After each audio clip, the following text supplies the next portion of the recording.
Il voulait avoir accès à chaque juif, et quel qu'il soit d'ailleurs, de tous horizons. C'était son leitmotiv, d'arriver à toucher quelqu'un. L'âme de chaque juif. Absolument.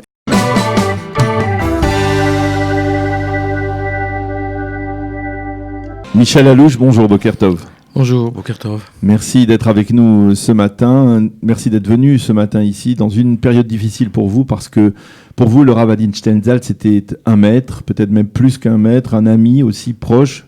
Racontez-nous dans quelles circonstances vous l'avez rencontré pour la première fois. Oui, c'est effectivement difficile de parler ce matin. Et parce que je suis lié à lui depuis près de 34 ans. Je voudrais quand même dire un petit préambule. Je vais peut-être parler brièvement de mon lien personnel. Mais il y a tellement de gens qui ont ressenti avoir un lien tout à fait personnel avec lui. C'était sa faculté de parler à chacun et de lui donner cette impression de lien personnel. Alors c'est vrai que j'ai eu, comme vous l'avez souligné, un lien d'élève à maître, de père pratiquement, et je voudrais raconter la première fois que je l'ai rencontré. Vous avez été, je rappelle pour nos auditeurs, vous avez été son traducteur, celui qui a traduit les œuvres du Rav Steinsaltz en français. Mais il ne faut pas parler au passé, ça va continuer. Voilà, peut-être, bien entendu. Je voudrais juste dire, justement, j'étais à l'époque à Toulouse, avant mon Noalia, il y a 34 ans. Il est venu à Toulouse invité pour faire une conférence sur, sujet inattendu, mais comme d'habitude, la mystique de Maïmonide. Et lorsque je lui ai demandé après la conférence s'il avait l'intention de commenter et traduire le Zohar de la même manière qu'il le fait pour le Talmud, avec beaucoup d'humour, il m'avait répondu qu'il lui faudrait au moins 120 ans pour faire ça. Il avait des projets jusqu'à l'âge de 250 ans, souvent il l'a dit. Et donc, par contre, il m'a dit, écoutez, je viens un petit livre qui vient de sortir, qui était en anglais à l'époque, et c'était La Rosette Rose Pétale. Et lorsque je suis tombé sur ce livre, je suis tombé littéralement amoureux, et j'ai décidé de ne pas le remettre dans ma bibliothèque, mais de rester avec ce livre toute l'année. Et c'est comme ça que j'ai traduit son premier livre, que je lui ai remis une année après. Et Josie Eisenberg, en vérité, à qui il faut aussi rendre hommage, parce que j'imagine que beaucoup de juifs francophones l'ont connu à travers les émissions de La Source de Vie. C'était aussi mon cas. Après que, bien sûr, le public francophone l'a connu par les conférences qu'il venait faire en France, par les livres qui étaient traduits, bien sûr, par le Talmud en français. Donc ça a été depuis, pour moi, une véritable drogue. Je n'ai plus arrêté. Je suis arrivé maintenant à mon 10e livre. Le dernier s'appelle « Laisse mon peuple apprendre » et le site Academ l'a d'ailleurs qualifié comme une espèce d'autobiographie intellectuelle, parce que c'est un ensemble de textes. Je lui en avais parlé d'ailleurs jusqu'avant qu'il tombe malade, et il m'avait dit « commence tout de suite », qui retrace beaucoup de choses de sa personnalité, de ses textes. On a peut-être un peu l'impression d'étudier avec lui. Et donc, depuis, ce lien s'est renforcé. Bien sûr, depuis que j'ai fait mon alia il y a 28 ans, j'ai eu le privilège d'être assez court toutes les semaines. Et puis, un lien s'est formé aussi avec chacun des membres de ma famille. Il était au mariage de chacun des enfants, il était sandak de mes 2 derniers. Et puis, il est aussi le mashpia, le conseiller, l'ami de nombre de mes enfants, et en particulier mon fils qui est Rav en Arizona ne fait rien sans lui demander quelque chose. Il n'y a pas une dracha où il ne cite pas. Et de la même façon pour ma fille qui est en Argentine, en shlichut, et qui a suivi ses conseils donc pour aller là-bas. Alors, bien entendu, vous qui l'avez bien connu, qu'est-ce qui faisait sa particularité? Qu'est-ce qui faisait que, par exemple, comme le disent les quotidiens que j'ai cités tout à l'heure, il était inclassable? On ne pouvait pas le placer dans une catégorie. On ne savait pas. Vous savez, en Israël, on a ce grand défaut de cataloguer un peu tout le monde, de mettre laïque, religieux, orthodoxe, lituanien, chassidique. C'était certes un chassid, un homme très proche du Rabbi de Lubavitch, vous allez nous en parler, mais qu'est-ce qui faisait qu'il était hors norme? C'est vrai, et je pense qu'il détestait cette catégorisation. C'est parce que je pense qu'il voulait avoir accès à chaque juif, et quel qu'il soit d'ailleurs, de tous horizons. Je pense on peut essayer de caractériser son enseignement, c'est bien sûr très difficile, je ne pouvoir en donner que quelques facettes, mais il y avait chez lui une véritable obsession, je pourrais dire, à s'adapter à son auditoire, non pas s'adapter à son auditoire dans le sens de faire plaisir, dire des mots qui plaisent à son auditoire, mais d'utiliser un langage commun. Et donc on le voit avec des enfants avec des adultes, avec des juifs de tous horizons, être capable de trouver un langage commun. J'ai juste un ou deux exemples peut-être. J'ai eu l'occasion il y a quelques années, il y avait le congrès des prix Nobel de physique, des prix Nobel en général en Israël, et il se trouve que j'ai un petit cousin qui est Claude Cohen-Tanouji. Je l'ai accompagné chez le Rav Steinsaltz et il y a eu ici 1 heure de discussion absolument édifiante où il lui a démontré que finalement la théorie de la relativité était quelque part mise en allusion dans le Talmud. Et puis alors, donc on passe du prix Nobel de physique à un enfant de 10 ans à qui il va savoir s'adresser, et d'ailleurs il adorait les enfants, comme on le sait, à sa yeshiva Mekor Chaim, il a créé tout un réseau scolaire. Alors c'est ça, oui, il a créé un réseau scolaire entier. Et réputé, pas. Tout à fait, et en particulier les yeshiva Mekor Chaim, dirigés par le Rav Dov Zinger, mais sous l'influence et l'impact de Rav Adin, qui venait une fois par semaine à la yeshiva et qui s'entretenait avec les enfants, prenait de son temps pour écouter surtout. Mais il avait une perception de l'individu qui était en face de lui. Je crois, après quelques minutes, il avait tout de suite perçu ses personnalités, donc savait s'adapter à lui et lui donner les conseils dont il avait besoin. Je voudrais peut-être ajouter aussi en ce qui concerne son enseignement, ses cours. Comme je le disais tout à l'heure, j'ai eu l'occasion d'aller 1 fois par semaine à ces shiurim, qui en vérité datent de l'époque de Zalman Shazar. C'est lui qui donnait des cours à Beth Anassi, des cours de Chassidout. Et je pense qu'il y avait une phrase qui revenait pratiquement à chaque cours.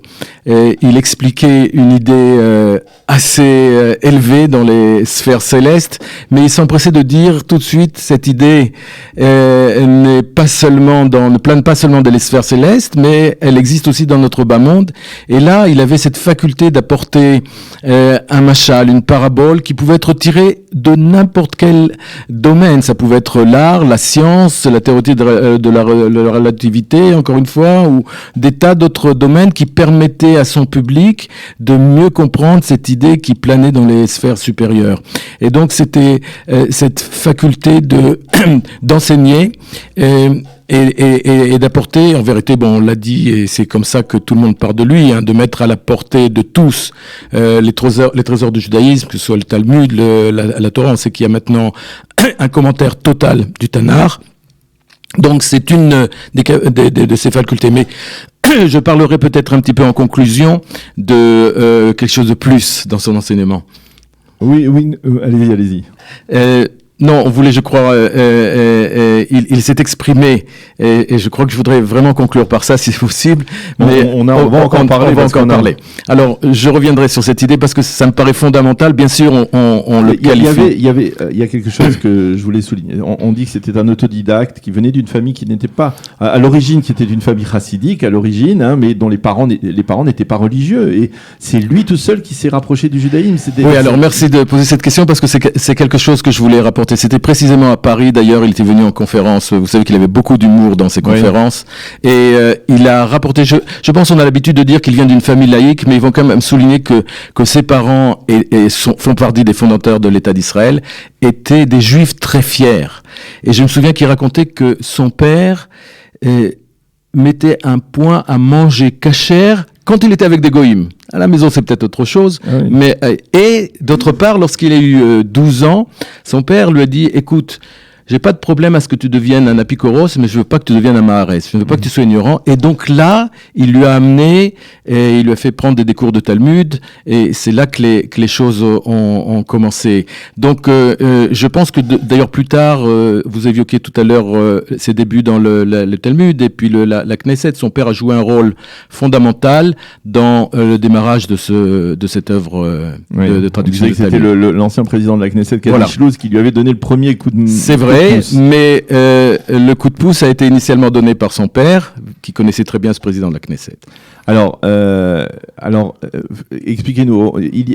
On a du mal à imaginer qu'un seul homme ait été capable de faire autant de choses. C'est-à-dire comment tout cela se passait. C'est lui qui vérifiait, par exemple, c'est lui qui a traduit, on va dire vraiment mot à mot, phrase après phrase, page après page, le Talmud Talmud Babli. C'est vrai qu'il a commencé tout seul. En vérité, beaucoup de son enseignement est un enseignement enregistré qui a ensuite été repris et édité par toute une équipe, bien sûr. Il a lui-même écrit quelques livres. On parlait tout à l'heure de la Rose aux 13 pétales. Mais c'est vrai que la plupart de son enseignement est un enseignement enregistré qui a ensuite été édité par toute une équipe. Et il avait autour de lui, effectivement, toute une équipe qui a contribué à la publication de ses œuvres, du Talmud et tout récemment donc du commentaire total de la Bible. Et d'ailleurs, pour mentionner le fait qu'il a enregistré ce commentaire avant de tomber malade. Vous savez qu'il y a 3 ans, il a eu une attaque cérébrale, un AVC. Mais même malade, malgré le fait qu'il était déjà incapable de parler, il était tout à fait conscient, il pouvait lire. Et c'est lui qui a relu. Et il a noté. Il a relu et a noté lorsqu'il voyait quelque chose qui ne lui plaisait pas. Et dans cette société israélienne, c'était vraiment un pont, comme je le disais, entre laïque et religieux. Ou alors c'était uniquement par le fait qu'il ait vulgarisé, comme on dit, la Gemara, et l'avoir mise à portée de compréhension de l'ensemble de la population israélienne, parce qu'elle était devenue en ivrite, qu'il a été connu et reconnu. Oui, complètement. Je pense que c'était un de ses objectifs de créer ce pont. Je me souviens qu'il a raconté lors ces dîners annuels, oui, cette fameuse histoire de Rabbi Yanaï, en bref, qui était un rabbi de la Gemara et qui un jour a reçu un homme qui lui paraissait important. Et cet homme apparemment était un ignorant, et quand il lui a demandé de parler d'une Mishnah, il savait pas, la Torah, il savait pas. À la fin, il lui a dit, alors au moins fais-moi Birkat Amazon, et même ça, il savait pas. Et Rabbi Yanaï lui a dit, ok, répète après moi, un chien, il était très énervé d'avoir perdu son temps, soi-disant, et il lui dit de répéter après lui, un chien est venu manger le pain de Yanaï. Et cet homme s'est levé, et il lui a dit, écoute, c'est vrai que je ne connais rien, mais je me souviens d'une chose. Lorsque j'étais enfant, je passais devant le Cheder et j'entendais les enfants qui criaient Torah tziva lanu Moshe Morasha Keilat Yaakov. La Torah est l'héritage de toute l'assemblée de Jacob. Elle n'est pas seulement l'héritage de l'assemblée de Yanaï. Toi, tu gardes l'héritage pour toi et tu ne le me donnes pas. Rabbi Yanaï était bien sûr confus. Et je crois que c'est ça son leitmotiv, de montrer à chacun l'héritage qu'il a et de le faire partager avec lui, de ne pas garder ça dans un cercle fermé. Donc c'est vrai qu'on avait du mal à le catégoriser. Et c'est d'ailleurs sa démarche qui était audacieuse, elle a était très mal perçue, on va dire, dans le monde orthodoxe, qui ne voulait pas, qui est un monde qui ne veut pas trop de changements, qui était réticent au début, on va dire, à ce commentaire du Rav Adin Shlenzat, mais aujourd'hui, de facto, on voit qu'aujourd'hui, à travers les traductions, les adaptations, Schotterstein et toutes sortes d'autres adaptations, et bien finalement, on constate que même pour le monde orthodoxe, qui à un certain moment, on va dire, critiqué, ou on a même presque mis de côté le Rav Adin Shlenzat, aujourd'hui, finalement, on reconnaît à travers les autres traductions qui ont été faites son talent précurseur. Oui, enfin, je pense que c'est pas la première fois dans l'histoire juive que quelqu'un fait une révolution. Je crois que c'est le cas du Rambam, par exemple. Et il a raconté, par exemple, qu'il était un jour chez des enfants.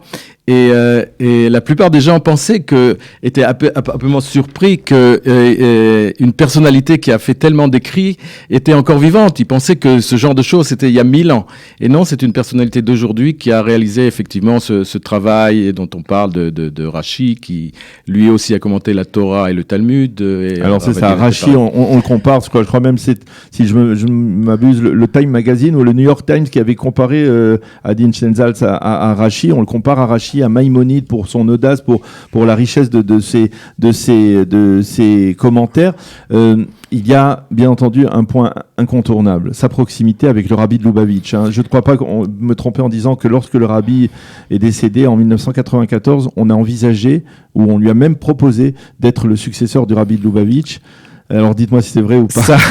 Il a répondu avec beaucoup d'humour comme d'habitude, en disant qu'il avait autant de chance d'être le rabbi de Lubavitch que le roi de Pologne.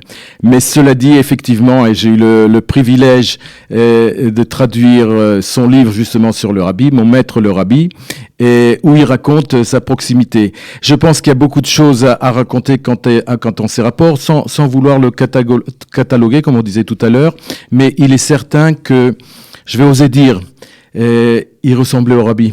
Mm-hmm. Il ressemblait au rabbi parce que vous me posiez tout à l'heure la question, il ne dormait presque pas. Il consacrait son temps, peut-être 2 heures par nuit, à ses œuvres, mais aussi à la rencontre avec des gens. Et puis, ce qui le caractérisait aussi, surtout, et je crois que c'est aussi une caractéristique du rabbi, il raconte lui-même une anecdote où il avait un jour 3 projets à faire. Il s'en sortait pas. Donc, il a demandé au rabbi un conseil, par quoi commencer. Et le rabbi lui a dit, écoute, tu fais tes 3 projets, puis tu en ajoutes un autre. Et cette caractéristique on a pu dire ad belidai, sans arrêt. Il n'était jamais satisfait de ce qu'il a fait.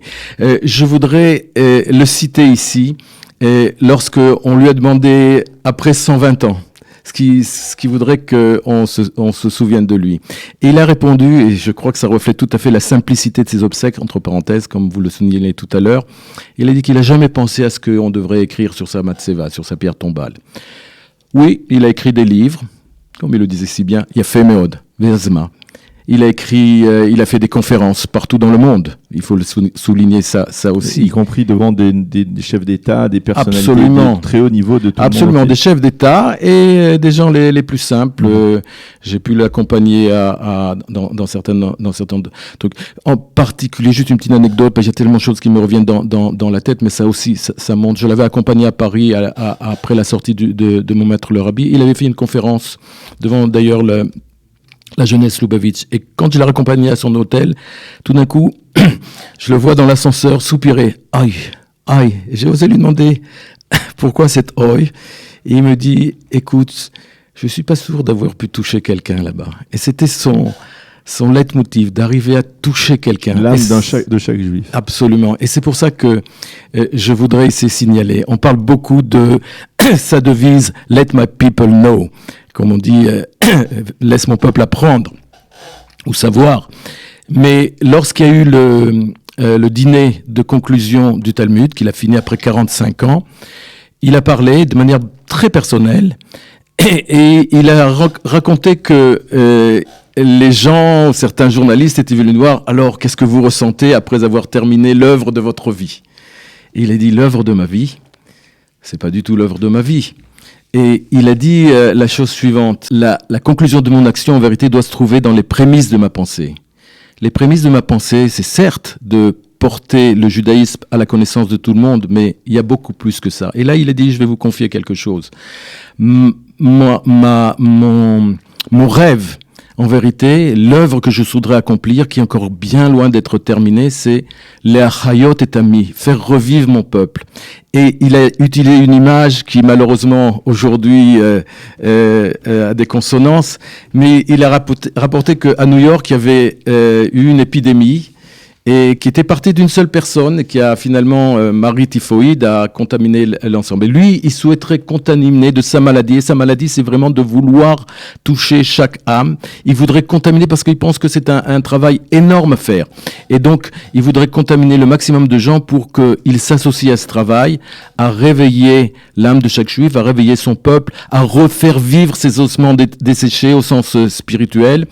Et je crois que si, avec toute la difficulté qu'on a, et vous savez, si vous me permettez d'ajouter une autre anecdote qui me vient à la tête, on n'a peut-être pas mentionné, mais il a commencé sa carrière comme prof de maths. Oui. Et il aimait poser à ses élèves des problèmes qui n'avaient pas de réponse. Et ça existe en mathématiques, il y a parfois des problèmes qui restent sans réponse. Il disait parce qu'il faut s'habituer que dans la vie, il y a des questions qui restent sans réponse. Une des questions que je me permets de poser, qui pour moi n'a pas vraiment de réponse, c'est pourquoi Kadosh Baruch Hu a décidé de le prendre si tôt, alors que lui-même disait qu'il avait encore tellement de choses à faire. Alors si c'est le cas, je pense qu'il faut prendre à notre compte son rêve et la tâche qu'il nous laisse, à savoir de faire revivre, de réveiller l'âme de chaque juif en diffusant son enseignement, les caractères de son enseignement, comme je disais tout à l'heure, cette possibilité d'avoir accès à chaque juif, quel qu'il soit, et d'unifier ce peuple juif finalement vers un sujet dont il parlait souvent, en fait, les temps messianiques, il en a parlé dans ses livres, etc., où il disait... Je vais citer ce qu'il a dit pour se faire comprendre en vérité d'un public non juif, mais on a un jour demandé à un roi de Perse de résumer l'histoire de l'humanité. Alors ils sont venus avec une vingtaine de livres, et le roi de Perse était déjà vieux, il a dit non, c'est pas possible, résumez ça encore. Il a dit, sont venus encore après 10 ans avec un seul livre cette fois-ci, mais là il était déjà presque agonisant. Alors quelqu'un s'est levé, il a dit ils ont vécu, ils ont souffert et ils sont partis. Et il dit tout simplement que l'avènement du Mashiach, les temps messianiques, c'est la fin de cette histoire d'ils ont souffert, ils ont vécu, ils ont disparu. On va enfin voir la présence divine dans ce monde. Bien, merci beaucoup Michel Allouche d'avoir ainsi de nous avoir donné envie de connaître encore plus, puisqu'on doit se projeter vers l'avenir, le Rav Adin Steinsaltz. Avant de nous quitter, je voudrais que nous parlions avec notre ami Shlomo Balzan. Shlomo Balzan qui est en ligne et qui lui aussi a connu le Rav Adin Steinsaltz, mais un carrefour tout à fait particulier de son action, de son œuvre. Il s'agit de la fin, on va dire, du rideau de fer, la chute du rideau de fer, la fin des années 80, début des années 90, lorsque le Rav Adin Steinsaltz a été, on va dire déjà là aussi, un pionnier dans la rejudaïsation du judaïsme de l'ex-Union soviétique. Shlomo Balzan, bonjour, Boker Tov. Boker Tov, bonjour. Merci d'être avec nous ce matin. Alors, vous aussi, vous avez connu le Rav Adin Steinsaltz, comme je le disais, à cette période tout à fait particulière de son action. Oui. Racontez-nous. Je l'ai rencontré dans début des années 90, fin 89, après l'effondrement du communisme. Il a créé une yeshiva à Moscou qui s'appelait Yeshivat Steinsaltz. Et il a donné la yeshiva pour toutes les activités qu'on faisait dans le cadre de Native, l'association israélienne qui s'occupait des Juifs d'Urs pendant le régime communiste, qui a continué après. Et ensuite, quand j'étais chef de l'agence juive pour l'éducation en ex-Union soviétique, on a fait tous les premiers séminaires dans la Yeshivat Steinsaltz. Il a ouvert il y avait là-bas une auberge de jeunesse, disons, et on a fait des séminaires et des séminaires. Ensuite, le Joint a créé dans la Yeshivat Steinsaltz, il y avait des containers partout. Le Joint faisait venir après l'effondrement du communisme, des vêtements, de la nourriture, des médicaments pour distribuer aux populations juives complètement désemparées après l'effondrement du communisme où il n'y avait rien. Et à un moment, j'ai vu même la Yeshivat Steinsaltz transformée en hôpital, puisque tous les gens qui n'avaient pas été circoncis, qui n'avaient pas eu de Brit Mila pendant l'époque communiste, des gens adultes déjà ont fait. Donc il y avait des chirurgiens, il y avait également des mohalim, bien sûr, des circonciseurs, mais c'était incroyable la yeshiva de Steinsaltz. Alors j'ai rencontré le Rav Steinsaltz qui était extraordinaire, un homme avec beaucoup d'humour. En plus, tous les deux on fumait la pipe, donc on a eu un contact, mais c'était un homme extraordinaire. C'est-à-dire que tout était ouvert pour tout. Eh bien, vous avez d'autres choses à nous raconter, une anecdote qui vous marque en particulier sur le Rav Steinsaltz? Ah, bien sûr. Quand moi j'enseigne la Gemara, j'étais prof de Kodesh et ensuite de temps en temps j'enseigne le judaïsme et je me suis servi beaucoup de Steinsaltz, notamment dans le traité Psachim qui traite de Pessah. Il y a là-bas, et le Rav Steinsaltz a mis beaucoup des dessins et d'illustrations à ses commentaires, et notamment le mouvement des planètes. Et je me suis passionné à enseigner des psukim, des versets de la Torah qui parlent de le soleil se lève, va se coucher, Mizrach Hashemesh Ad Mevo. Et tout d'un coup, j'ai découvert qu'à travers Steinsaltz, il s'est beaucoup intéressé aux sciences et à l'astronomie. Et alors, c'est un peu critiqué parce que lui, il dit que les sages du Talmud ont changé d'idée toutes les 2 minutes. Est-ce que la Terre est plate? Qu'est-ce que c'est que le ciel, le rakia? Comment bouge le soleil, les étoiles? Et ça a passionné les gens parce que grâce à lui, on peut se passionner également pour les sciences et notamment l'astronomie. Et moi, je parle beaucoup du Rav Gans, qui était le Rav David Gans, qui était l'aide de camp de Kepler en astronomie. Et alors, Adin Steinsaltz, qui porte bien son nom, Adin, un homme très très simple et très délicat. Très délicat. il nous fait rentrer avec son commentaire dans le monde également de la Torah, mais dans le monde des sciences, de la vérification, du changement des idées des rabbanim suivant les découvertes scientifiques qu'il y a eu. Et ça m'a ouvert les yeux sur plein de choses. Eh bien, Shlomo Malzahn, merci beaucoup pour votre témoignage sur ce carrefour donc de l'action du Rav Adin Steinsaltz, y compris donc dans sa volonté de toucher les âmes des Juifs de l'ex-Union soviétique qui avaient été totalement déjudaïsés pendant la période de communiste. Exact. Voilà, merci beaucoup Shlomo, merci également Michel Aouche d'être venu dans notre studio et d'avoir ainsi rendu hommage à votre maître, le Rav Adin Steinsaltz, Zichrono Livracha, Zecher Tzadik Livracha, qui nous a quittés vendredi. Merci d'avoir été avec nous ce matin pour cette émission en partie donc consacrée au souvenir du Rav Adin Steinsaltz.